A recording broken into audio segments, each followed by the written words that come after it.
Olá, amigos. Estamos aqui para mais um experimento simples de física, né? E agora na área de ondas, né? E muitos instrumentos estão à sua mão e às vezes você nem percebe. Por exemplo, o seu celular, né? Então, o seu celular é capaz de fazer algumas medidas. Ele tem um microfone, né? Ele possui um microfone e um alto-falante para trocar mensagens e tal. Esse dispositivo pode medir o nível sonoro do ambiente, né? E esse nível é chamado, essa unidade de medida é o decibel, né? No plural são decibéis, né? Mas embora era para ser só decibéis, mas tudo bem, né? Abrasileirado, vulgarmente ele pode chamar de decibéis ou dB, D minúsculo, B maiúsculo. Para medir o nível sonoro do ambiente, você precisa instalar no celular um aplicativo, né, apropriado para isso. Existem muitos gratuitos no mercado, né? Você pode baixar, entre eles, um chama decibelímetro, outro medidor de decibéis, o detector de decibéis. Muitos deles são gratuitos.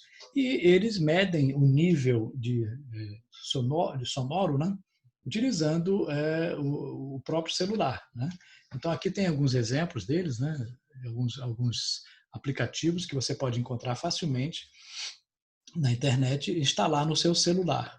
E o que é que vamos fazer? Iremos medir o nível sonoro ambiental para sabermos se há dentro dos padrões aceitos pela Anvisa. Né? O que é a Anvisa? A Agência Nacional de Vigilância Sanitária ou Agência Estadual do Meio Ambiente. Então, tem órgãos oficiais, ou eixo, outros, que regulam a intensidade sonora. Existem normas. Então, você vai pesquisar sobre essas normas também. E utilizando esse aplicativo instalado no seu celular, meça o nível sonoro em um corredor, pode ser da sua escola ou próximo à sua residência, sendo que seja um local bem comprido, né? Bem longo. Por quê? Porque você vai precisar medir distâncias, né?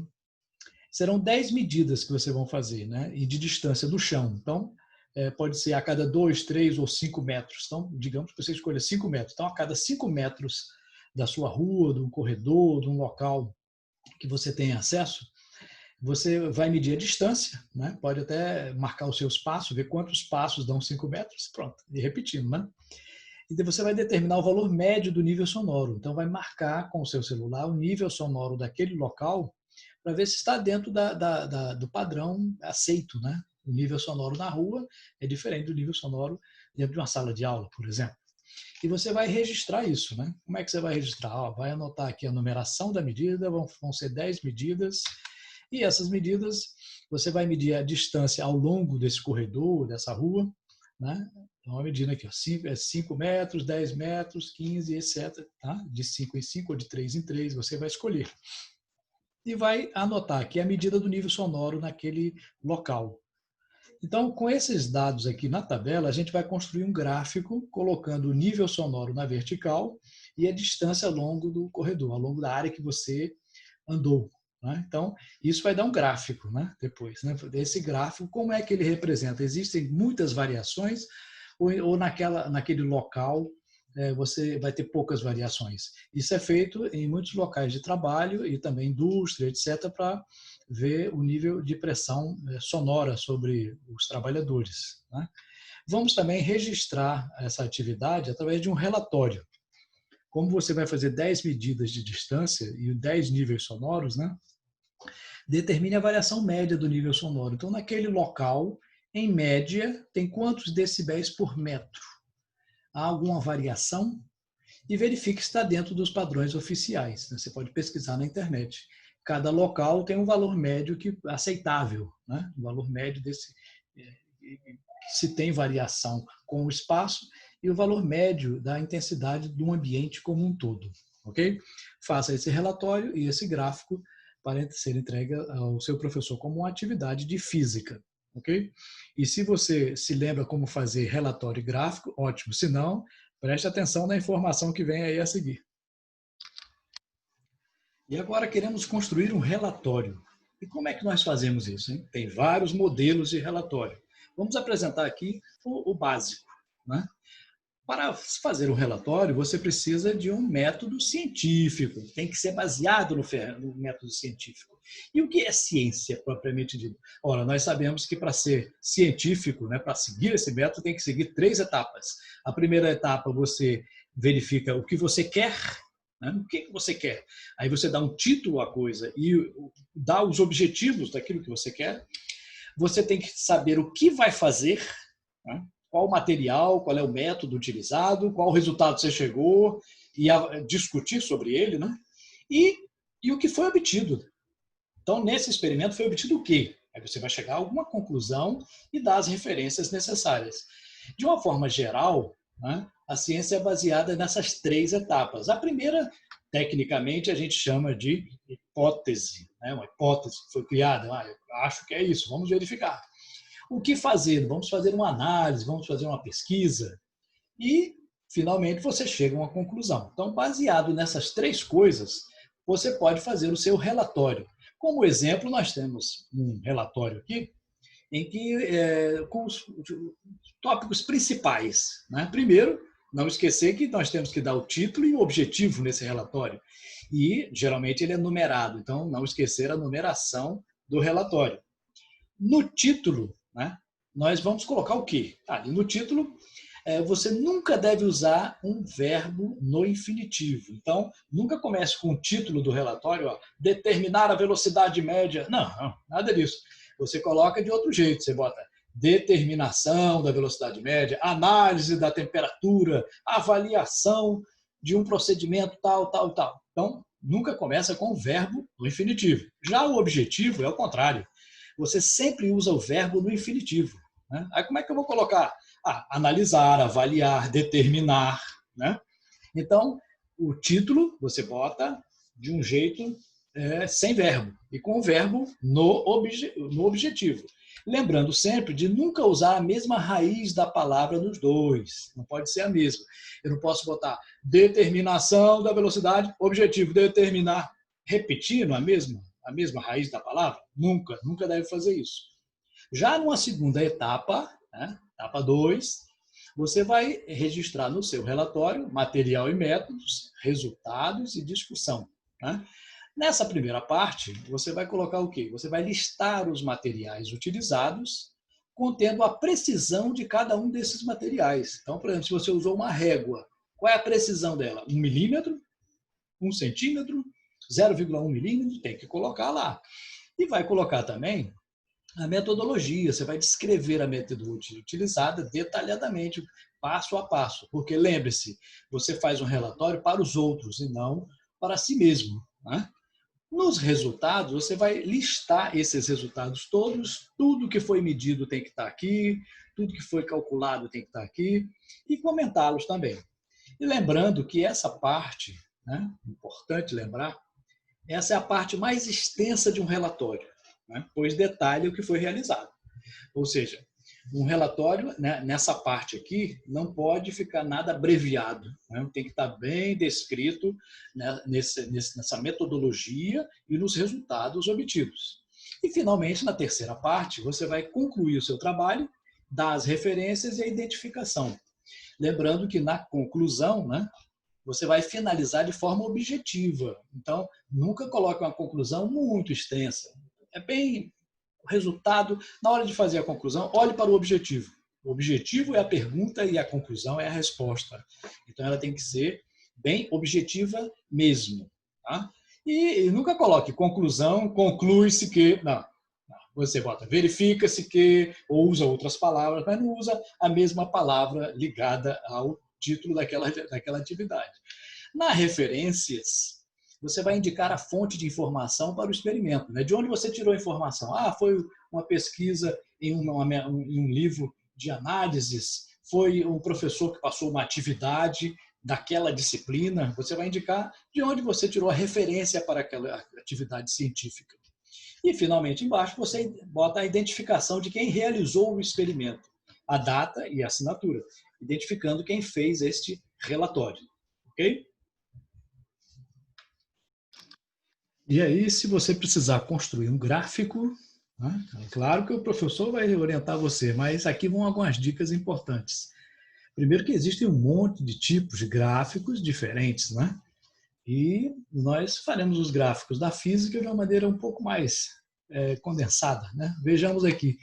Não pode faltar num gráfico de jeito nenhum. O que é que não pode faltar num gráfico? No seu gráfico não pode faltar o título, né?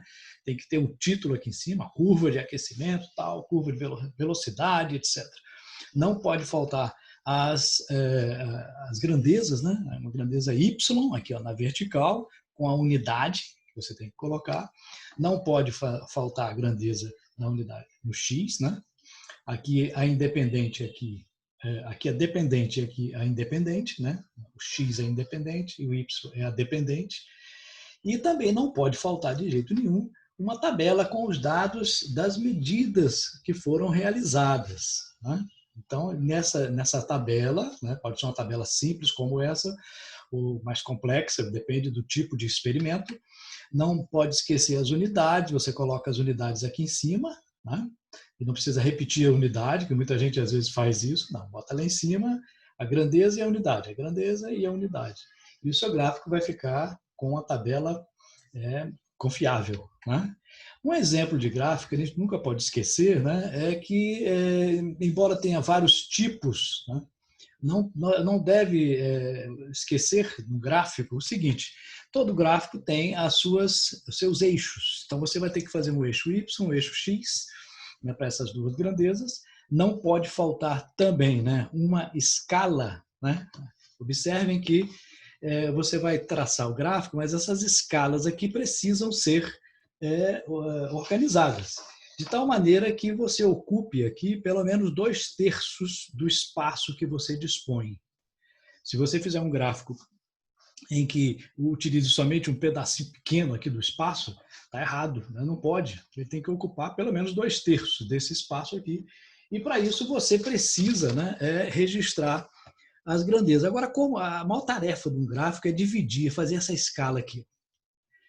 Porque você tem uma tabela de dados, mas essa tabela de dados ela pode ter valores quaisquer, né? Pode ser 0,001, como pode ser 1 milhão.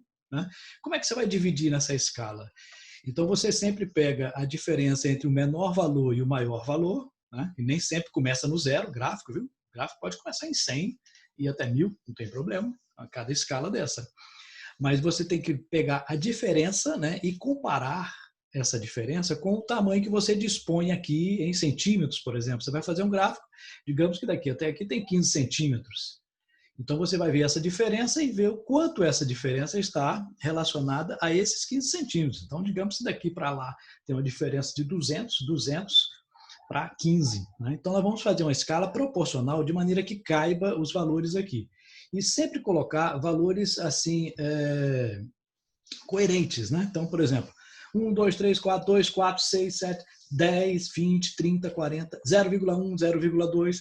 Não vai botar uma escala de 7 em 7 e de 0,3 em 0,3. Claro que não. Então, o que você fez aqui para o Y, faça para o X também, que você obterá uma escala coerente. E nessa escala você irá marcar os pontos, né? E esses pontos unidos vão mostrar qual é o desenvolvimento dessa grandeza. Agora, é claro, isso é um tipo de gráfico, né? E não pode faltar de maneira nenhuma no gráfico, aqui em cima, o título, número 1, o nome da pessoa que está fazendo, né? O título e o nome. Então, você coloca o seu nome, identifica aqui qual é a sua turma, qual é o seu grupo, né? É uma identificação da pessoa. Aqui embaixo, descrever o título. O que se escreve aqui no título? Gráfico referente ao movimento, gráfico referente à variação de temperatura, etc. E não pode esquecer também as grandezas. Né? Então, o X é que grandeza? É velocidade, temperatura, tempo. Então, o X, você vai botar a grandeza e a unidade. E o Y também, a grandeza e a unidade. Não esquecendo de maneira nenhuma de colocar a tabela. Né? A tabela pode ser colocada junto ao gráfico ou no verso do papel, ou então em outro papel. E muitas vezes pode se fazer também de forma digital. Então, em um gráfico estudantil, né, que nós estamos aprendendo a fazer, temos que usar a metodologia científica, você pode fazer em papel ou de forma digital. Existe, então, uma grande variedade de gráfica, que nós temos um exemplo, né? E desses gráficos, novamente, aquilo que nós afirmamos, né? Lembra aqui, ó, as unidades, ó, velocidade da queda de um corpo, é o título do gráfico aqui, né? Tem que informar. A velocidade em centímetros por segundo no Y, aqui. No X, nós temos o tempo em segundos, então está informado. Os valores estão colocados aqui, ó. Esses pontos verdes aqui, ó, são os pontos experimentais que você mediu. E existe também a escala, né? A escala aqui é de 5, 10, 15, 20. Aqui é de 1, 2, 3. Não precisa ser igual a vertical com a horizontal. Pode ser diferente, claro. Em cada ponto desse, existe um risquinho, uma reta para cima e outra para baixo. Isso aqui dá a variação, né? O erro de cada medida. Ah, eu errei, pode ser mais ou menos isso, ou mais para isso, menos. Então, essa é uma variação de erro experimental. E pode-se traçar também uma curva média. Essa curva média indica como os valores estão variando aproximadamente. Alguns estão fora desse valor médio, outros estão mais próximos. Por quê? Porque toda medida experimental tem um erro. Né? Por mais que você faça, sempre haverá um erro, e pode ser pequeno, mas pode ser grande também. Então, existem vários tipos de gráfico. Né? Nesses gráficos, observem, existe a faixa de erro, né? Marcada aqui, né? Existem gráficos também, como esse verde aqui, né? Gráficos que demonstram retas, curvas, e quando você traça sempre uma reta, essa reta representa um valor médio daquilo que foi encontrado. Alguns pontos para um lado, outros pontos para o outro da curva, e ao invés de representar uma, você pode representar várias curvas. Né? A gente chama de curva toda essa descrição. Pode ser até uma reta a gente chama de curva aqui também. Então, nessas representações podem ter várias grandezas envolvidas, né? Mas sempre colocar a escala correta e também em gráficos nesse formato também são úteis a nossas atividades, ok?